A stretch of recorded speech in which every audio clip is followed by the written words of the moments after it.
ভালোবাসার সৃষ্টি হওয়ার তো কথা ছিল না। ধরুন মেয়ের বাড়ি চট্টগ্রাম, ছেলের বাড়ি বরিশাল। মেয়ে শুটকি খেতে খুব পছন্দ করে, ছেলের গন্ধও সহ্য করতে পারে না। মেয়ে বলে খড়ে যাচ্ছে, আর ছেলে বলে যে কমে যাও। মানে একজন আর একজনের ভাষার সাথে মিল নাই। কথা ঠিক কিনা বলেন? ভাষার সাথে মিল নাই, রুচির সাথে মিল নাই। একজনের টক পছন্দ করে আর একজনের টক সহ্য করতে পারে না। কাজে রুচি আর অভ্যাস ইত্যাদি দিয়ে সারাদিন স্বামী স্ত্রীর মধ্যে ঝগড়া হওয়া স্বাভাবিক ছিল, ঠিক না?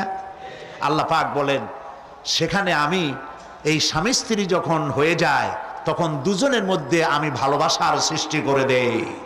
আর সে ভালোবাসা এমন পর্যায়ে চলে যায়, স্ত্রী তার স্বামীর জন্য জীবন দিতে চায়, স্বামী তার স্ত্রীর জন্য জীবনের সব কিছু উজাড় করে দিতে চায়। ওয়াজআলা বাইনাকুম মাওয়াদ্দা, এরপরে সৃষ্টি করি রাহমা।